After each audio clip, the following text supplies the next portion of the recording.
Prima udienza preliminare per il caso di Mattia Battistetti, morto sul lavoro a 23 anni in un cantiere a Montebelluna. In tribunale a Treviso sit-in di sindacati e società civile, presente Luigi De Magistris. L'urlo della madre: me lo hanno ucciso, devono pagare. Un altro drammatico incidente sul lavoro: cede il solaio del tetto di un'azienda di Carmignano di Brenta, cadono da 7 metri un trentenne di San Zenone e una 44enne di Mussolente. Lui è gravissimo. Le lacrime e la disperazione di una delle figlie dell'84enne morta ieri sera nell'incendio del suo appartamento nel quartiere padovano di Mortise. Tragedia ad Anguillari, i sommozzatori dei vigili del fuoco hanno recuperato il corpo di un giovane di 27 anni all'interno di un'auto finita nel fiume Adige. Frode fiscale milionaria scoperta dalla Guardia di Finanza di Bolzano, 14 misure cautelari in numerose città, la mente erano 2 imprenditori padovani. La cerimonia al ghetto di Venezia verso il giorno della memoria, le parole del presidente della comunità ebraica Calimani: le nostre vittime consegnate dai fascisti verso i campi di concentramento, basta le nostalgie.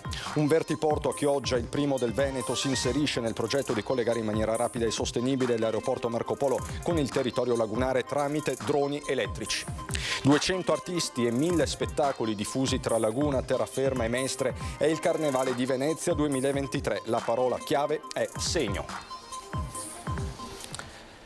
Bentrovati, buonasera telespettatrici, telespettatori di Antenna 3. In primo piano per questa edizione regionale dei nostri telegiornali il caso di Mattia Battistetti, il 23enne che il 29 aprile del 2021 morì in un terribile incidente sul lavoro. Oggi a Treviso all'apertura del processo, l'udienza preliminare con un sit-in di sindacati e forze politiche all'esterno del tribunale. Processo iniziato ma già inviato. L'urlo di disperazione della madre: gli assassini, chi ha ucciso mio figlio deve pagare.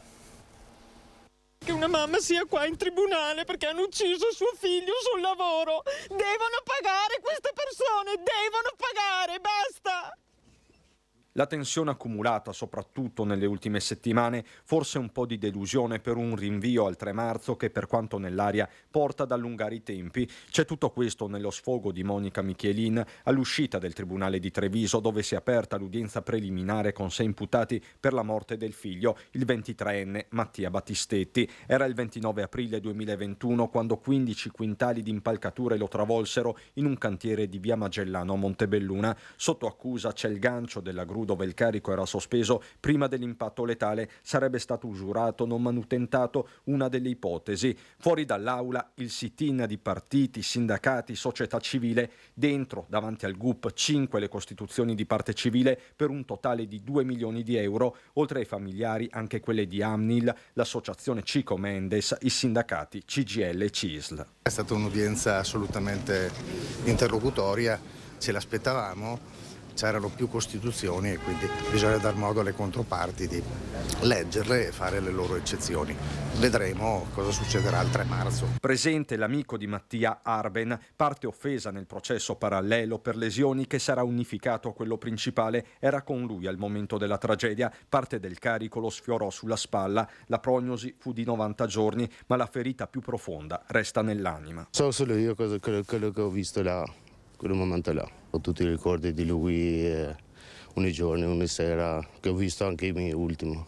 L'unica persona che ho visto, quando per esempio, ultimi secondi che ho visto. La famiglia Battistetti si è poi opposta all'archiviazione di 3 posizioni che avrebbero invece avuto un ruolo nella tragica concatenazione di eventi. I 3 sono i due ingegneri che hanno svolto le attività di verifica periodica sulla gru, e il terzo è responsabile della sicurezza di Bordignon. In questo caso sarà nominato un nuovo giudice per evitare una incompatibilità tra il ruolo di GIP e di GUP. Un dettaglio procedurale, anche qui si registra un rinvio. Mi hanno detto che i tempi saranno tempi lunghissimi e che oggi tutto è andato come doveva andare, questo mi ha spiegato il nostro avvocato. Dunque pazienteranno ancora mamma Monica, papà Giuseppe e Anna, la sorella maggiore che a tutti ricorda chi fosse Mattia. Era grande, per me, per i suoi amici, per la famiglia, per i nonni, era proprio un punto di riferimento che era essenziale per qualsiasi cosa, e sia dal punto di vista manuale che dal punto di vista morale era proprio un angelo. All'esterno del Tribunale il sit-in di protesta, tante le persone, società civile, sindacati, partiti politici. Mancano controlli e certezza della pena. Basta morti sul lavoro. Questo è il messaggio più potente. Non ci sono incidenti sul lavoro che avvengono per fatalità, non ci sono morti sul lavoro per fatalità, ci sono molti morti per negligenza, per incuria, per manutenzioni non fatte, per controlli non fatti, per sanzioni non date, perché per organici che non ci sono negli enti di controllo. Sono mediamente 1400 i morti sul lavoro ogni anno in Italia, una strage che sembra non conoscere fine. È questo il numero che campeggia sugli striscioni sventolati fuori dal Tribunale di Treviso nel sit-in dedicato a Mattia Battistetti. Sindacati, forze politiche, società civile in tanti hanno sostenuto i familiari nel giorno dell'udienza preliminare, sottolineando come quella di Mattia non sia una storia a sé. Siamo qui oggi a sostenere la famiglia, a dare solidarietà e a dimostrare che siamo stanchi. Non è più accettabile che in questo paese, che è uno tra gli 8 più industrializzati al mondo, ci siano ogni giorno in media 3 morti sul lavoro. Numeri inaccettabili e la marca trevigiana non si salva. Poco prima di Natale la morte di un 43enne in una cantina di Cessalto, 10 giorni fa il 31enne sommerso dalla ghiaia alla cava Mosole. Le inchieste sono aperte, ma per la CGIL resta un tema di fondo. È una battaglia storica appunto della CGIL sullo Spisal, perché insomma chiaramente negli anni c'è stata una carenza cronica del personale dedicato a questi servizi, anche se in parte insomma si sta cercando di integrare, però quello che manca ancora in special modo è una formazione specifica. A tutti il grazie del Papa di Mattia per quella che dice deve rimanere una battaglia comune. Non ci aspettavamo così tanta gente, anche se lo speravamo, però non mi aspettavo, perché è un giorno feriale che la gente mai va al lavoro o va. Invece ho visto che tanta gente si è presa permessi, si è presa giorni di ferie e ha fatto anche molta strada per venire qui, per essere vicino a noi, per far vedere a noi insomma, che loro ci sono, e quindi per noi avere anche un po' le spalle coperte, diciamo. Non è da poco questa presenza.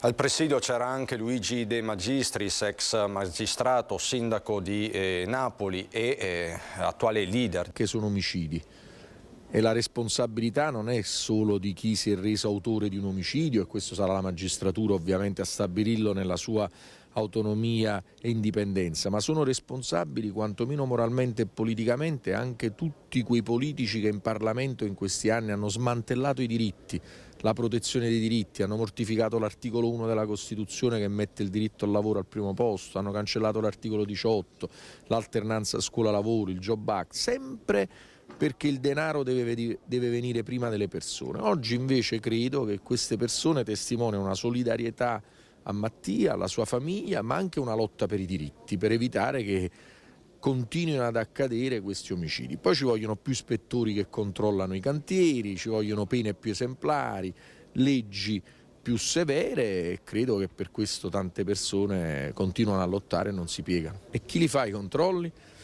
Le fanno le persone. Se le persone non vengono assunte per controllare, diventa più difficile fare i controlli. Se si cancella l'articolo 18 che diceva che se un lavoratore o una lavoratrice viene ingiustamente licenziata sarà reintegrata, è chiaro che quella persona non avrà più la forza di poter denunciare eventuali violazioni delle norme sulla sicurezza sui luoghi di lavoro. Quindi è un insieme di cose su cui bisogna lottare. E un grave incidente sul lavoro si è registrato oggi in un'azienda di Carmignano di Brenta, dove è ceduto il solaio del tetto. Da 7 metri di altezza sono caduti un 30enne di San Zenone e una 44enne di Mussolente. Lui è gravissimo. Un volo tremendo da circa 7 metri di altezza e l'impatto violentissimo a terra. Il duplice infortunio sul lavoro è avvenuto questa mattina, poco dopo le 8, all'interno della Cartotecnica Veneta, nella sede operativa di via Postumia, nella zona industriale di Carmignano di Brenta. Nell'incidente sono rimasti gravemente feriti 2 dipendenti di altrettante aziende esterne impegnati nei lavori di realizzazione di un impianto termoidraulico sulla copertura del capannone. È in condizioni critiche critiche e lotta tra la vita e la morte a causa di un grave trauma cranico, un operaio di 30 anni di San Zenone degli Ezzelini, ricoverato in prognosi riservata all'ospedale di Padova, dove è arrivato con l'elisoccorso. Meno grave la situazione dell'altra ferita, una donna di 45 anni di Mussolente che ha riportato varie fratture agli arti inferiori, anche lei trasportata in elicottero ma al Cafoncello di Treviso. Il giovane lavora alle dipendenze di una ditta di San Zenone, la 45enne invece per un'azienda di impianti di Borso del Grappa. I due questa mattina si trovavano sul tetto quando improvvisamente avrebbe ceduto una parte del solaio facendoli volare nel vuoto. Subito è scattato l'allarme, come ci spiega il responsabile del servizio protezione e prevenzione di Cartotecnica Veneta, Mirko Molon. La ragazza è sempre stata cosciente, vigile, si muoveva, braccia, mani e tutto quanto, anche le gambe. Il ragazzo anche lui si muoveva, però aveva preso, molto probabilmente era caduto in maniera diversa e aveva difficoltà a parlare, era semicosciente da quello che mi risulta, infatti io gli continuavo a dire stringimi la mano se capisci quello che dico e lentamente mi stringeva la mano. Sul posto sono giunti anche i carabinieri e i tecnici dello Spisal. Gli ordini di servizio per oggi erano quelli di effettuare degli allacciamenti interni a capannone, sicché dovevano lavorare a terra o eventualmente in quota contrabbattello, e non dovevano essere dove si sono trovati stamattina in sostanza. Al momento ci sono accertamenti in corso. Spetterà ora al personale dello Spisal far luce su quanto accaduto ed accertare eventuali responsabilità sul grave infortunio. La cronaca ci porta nel Padovano, nel quartiere di Mortise, dove ieri sera nell'incendio della sua abitazione è morta una donna di 84 anni, indagini in corso, c'è la disperazione dei familiari.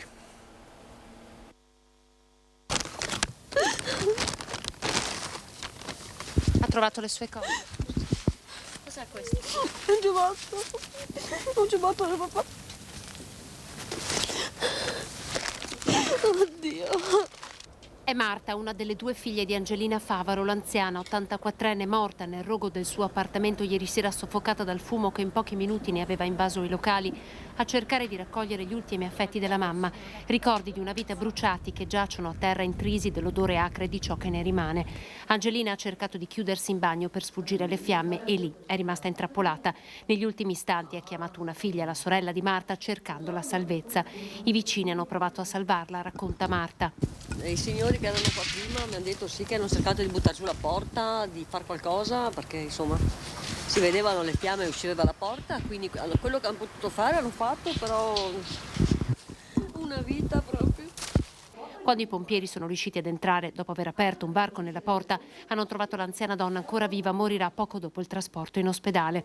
L'appartamento, completamente distrutto, è ora sotto sequestro. Questa mattina mancavano ancora gas ed elettricità. Diversi vicini, sfollati da ieri, che hanno cercato di tornare nelle loro abitazioni tra dolore e paura. Qui c'era l'acqua, che ero con l'acqua dappertutto, questo il fumo che non si poteva respirare. È una cosa terribile. E poi i vigili del fuoco sono meravigliosi, perché io ho le protesi ai ginocchi e fare 4 piani. E allora un vigile mi teneva per dietro, un altro mi teneva per davanti e mi hanno portata giù. Cosa si ricorda di ieri sera, signora? Spavento. Mi sono spaventata perché ho sentito tanto battere, probabilmente stavano sfondando la porta, ma io non avevo capito subito. Lei stanotte torna qui a dormire? No, forse no, torno da mia figlia perché ho paura che succeda di nuovo. Angelina era amata e ben voluta da tutti. 2 mesi fa aveva perso il marito. La vicina della porta accanto non era in casa quando è accaduto. Chiude la porta, non vuole parlare con noi, riesce solo a sussurrare. Se ci fossi stata, forse avrei potuto salvarla. Su quanto accaduto stanno indagando i carabinieri. Rimaniamo nel Padovano per la cronaca, andiamo ad Anguillara, Veneta. Un'auto cappottata nel fiume. Ad avvistarla questa mattina all'alba 2 residenti del comune di Anguillara a passeggio lungo l'argine. Immediata la chiamata al 112. I carabinieri di Bagnoli e Tribano insieme ai pompieri di Piove di Sacco e i nautici di Rovigo sono arrivati in via Gorgo. Hanno trovato una Citroën C3 nell'Adige al suo interno. È stata recuperata la salma di un giovane di 27 anni di nazionalità straniera. L'uomo è rimasto intrappolato nell'automobile. Secondo le prime ricostruzioni l'auto sarebbe uscita di strada autonomamente. Non ci sono segni di impatto sull'asfalto, non è esclusa l'ipotesi di un suicidio. Frode milionaria nel settore della cancelleria dei prodotti per la stampa, la mente dell'associazione era a Padova. Una Ferrari rosso fiammante, diverse altre auto di grossa cilindrata, decine di Rolex, ville contanti. I finanzieri di Bolzano con i colleghi di Padova, Rovigo, Venezia, Vicenza, Milano e Roma hanno notificato oggi 18 ordinanze di custodia cautelare nei confronti di altrettante persone indiziate dei reati di associazione a delinquere finalizzata alla frode di IVA intracomunitaria, al riciclaggio e all'autoriciclaggio. In provincia di Padova sono state arrestate 4 persone a Polverara, Sant'Angelo di Piove di Sacco, Padova e San Giorgio delle Pertiche. 2 invece a Vicenza. La mente della frode milionaria, 2 imprenditori di origine padovana che avevano costruito il loro business attorno ai prodotti da cancelleria e per la stampa. Le indagini eseguite dagli specialisti del nucleo di polizia economico-finanziaria iniziano nel 2020. I prodotti sono venduti a prezzi troppo competitivi. L'attività fa emergere l'esistenza di un'associazione a delinquere costituita da oltre 30 indagati che, avvalendosi di un reticolo di società dislocate prevalentemente nel Triveneto e in numerosi paesi dell'Unione Europea, curava l'importazione in Italia di questi prodotti, sistematicamente omettendo il versamento dell'IVA dovuta. La frode, quantificata dalle Fiamme Gialle sotto la regia dell'European Public Persecutor Office, ammonta a 58 milioni di euro. Gli indagati avevano attribuito la titolarità formale delle circa 30 società coinvolte nella frode a compiacenti teste di legno. I soldi ricavati erano nascosti in una società cassaforte, investiti in beni di consumo o riciclati soprattutto nel settore turistico, con l'acquisto di immobili da affittare, ristoranti da gestire o addirittura con l'acquisto di criptovalute. Pubblicità fra poco.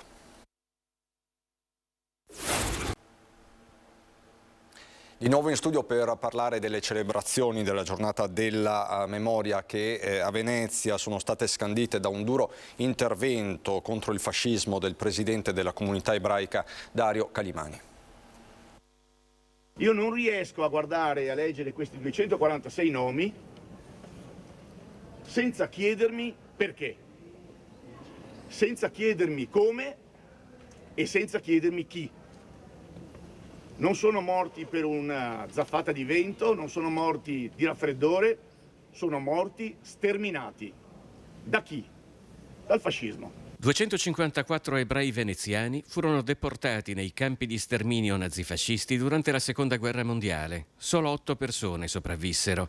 I nomi dei 246 assassinati sono incisi nel monumento al campo del Ghetto Nuovo, davanti al quale il presidente della comunità ebraica veneziana Dario Calimani celebra la giornata della memoria accanto al presidente della regione Luca Zaia e al rabbino di Venezia Alberto Sermoneta. È troppo facile perdonare, chiudere un capitolo di storia su cui non si è riflettuto, su cui nessuno ha detto io sono colpevole, io sono responsabile, nessuno è stato giudicato, nessuno è stato condannato. Ci sono 7.500 morti ebrei italiani, non si sa morti perché, a causa di chi li ha cacciati, chi li ha consegnati ai nazisti e chi li ha sterminati poi. Non si sa nulla. Sono 6 milioni le vittime complessive dell'Olocausto e di quanto accaduto in Italia in quegli anni, afferma con forza Calimani, non si è mai parlato sul serio nel nostro paese. Le parole del presidente della comunità ebraica veneziana sono state definite da segretario del Partito Comunista dal senatore mestrino di Fratelli d'Italia Raffaele Speranzon. Io questo non lo capisco. Deve essere appannaggio di tutti la libertà. E il fascismo deve essere espunto dagli ideali della nostra comunità, della nostra società e dalle nostalgie di chi ancora ha nostalgie per un periodo che è stato catastrofico per l'Italia. Non offendersi dicendogli se dice queste cose vuol dire che è comunista. A me di Stalin non interessa niente. Il giudizio della storia su Stalin, i Gulag è già stato dato. Io sto parlando del regime che avevamo in Italia, non in Russia, non in Polonia, non in Ruanda, in Italia. Il nostro regime fascista. Ecco, quindi c'è una polemica forte, politica a margine, ci sono anche altre prese di posizione da registrare. Possa il Signore proteggerli sotto le ali della sua provvidenza. Accanto al rabbino di Venezia, Alberto Sermoneta, e al presidente della comunità ebraica veneziana, Dario Calimani, il presidente del Veneto, Luca Zaia, è arrivato al campo del Ghetto Nuovo di Venezia per la commemorazione delle vittime dell'Olocausto, in occasione della giornata della memoria, assieme ad una foltissima delegazione di esponenti del Consiglio regionale. Dal presidente dell'Assemblea Roberto Ciambetti agli assessori Roberto Marcato e Cristiano Corazzari e un nutrito gruppo di consiglieri di tutti i partiti. Siamo qui a testimoniare la nostra vicinanza alla comunità ebraica, siamo qui a testimoniare il fatto che la battaglia per la difesa dei diritti civili, per la difesa delle libertà, per il rispetto umano debba essere sempre una battaglia viva. Sulle parole del presidente della comunità ebraica di Venezia, che dopo un intervento alla Fenice ha sottolineato anche oggi come le vittime dell'Olocausto non siano morte per un raffreddore, ma siano state uccise dal fascismo, e la risposta del senatore mestrino di Fratelli d'Italia, Raffaele Speranzon, che le ha definite affermazioni da segretario del Partito Comunista, Zaia risponde così. Penso che il presidente della comunità ebraica abbia esposto, una riflessione che ovviamente si aggancia alla storia, e la storia è inconfutabile, è quella, punto, non c'è altro da aggiungere. Dopodiché la battaglia per questi valori deve essere una battaglia che non deve avere ovviamente connotazione politica, e questo l'ha detto anche il presidente Calimani, ed è una battaglia che deve essere di tutti noi, una battaglia di civiltà. Tra i consiglieri regionali c'è anche Luca Spavanetto, coordinatore di Fratelli d'Italia per la provincia di Venezia.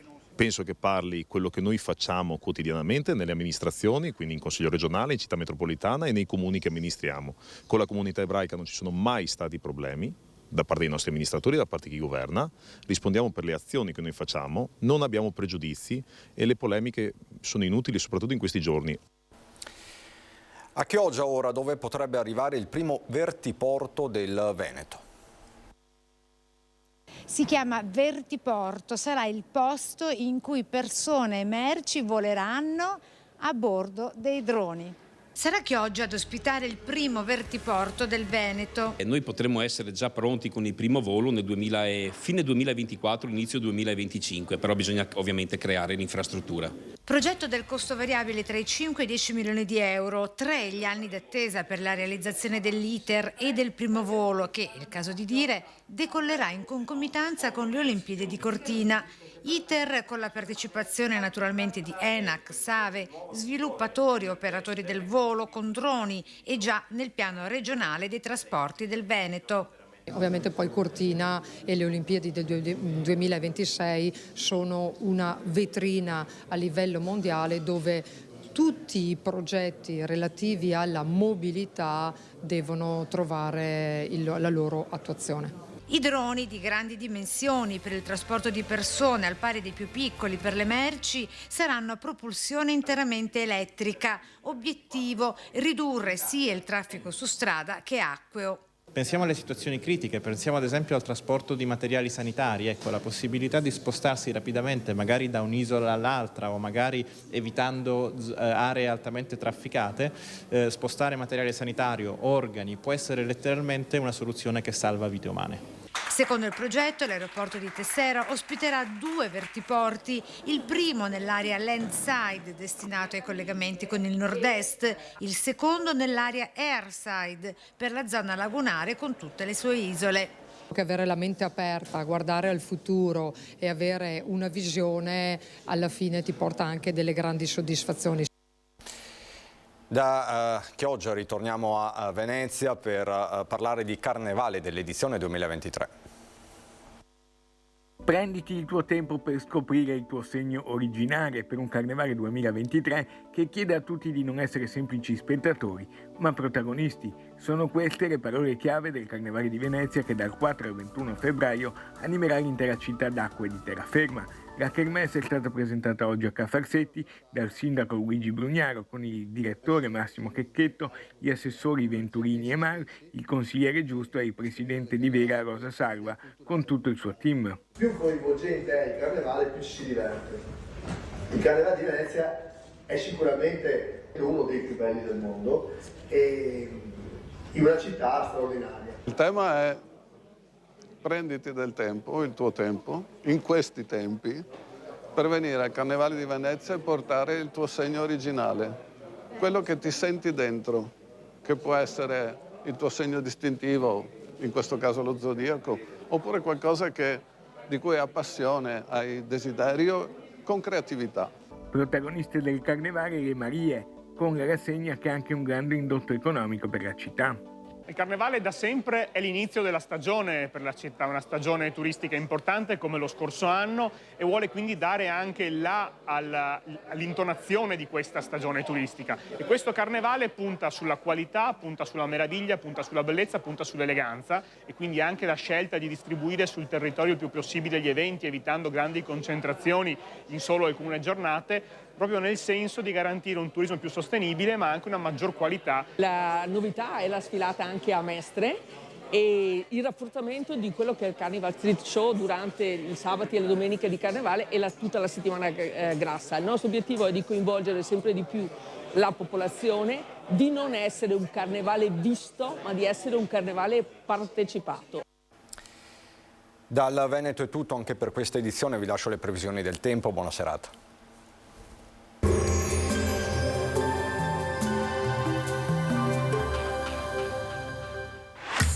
Non ammirare Vittorio Veneto, ma vieni a viverla. Scarica l'app. Bentrovati al meteo. Nuovo impulso gelido sull'Italia, bel tempo sul nostro territorio e clima via via più freddo. Il dettaglio di venerdì 27 gennaio. Sul Veneto non sono attese precipitazioni, sarà una bella giornata di sole caratterizzata da un cielo sereno o al massimo poco nuvoloso. Temperature in calo, le minime saranno sotto zero praticamente ovunque, massime tra i 3 e i 7 gradi. Spostiamoci ora sul Friuli Venezia Giulia. Cielo in prevalenza poco nuvoloso con ampi spazi di sereno, specie in mattinata. Soffierà ancora bora sostenuta sulla costa, sulle zone orientali della regione e anche sui monti in quota. Temperature minime tra -1 e -2 gradi, massime sui 5-6 gradi. Infine diamo uno sguardo alla situazione del Trentino Alto Adige, dove prevarrà il sole su gran parte del territorio. Solo sui settori più settentrionali ci saranno degli annuvolamenti. Temperature minime intorno ai -4, -2 gradi, massime sui 5-7 all'incirca. Dal meteo è tutto, vi auguro un buon proseguimento in nostra compagnia.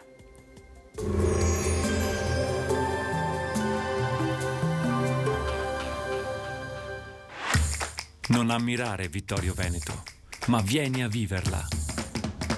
Scarica l'app.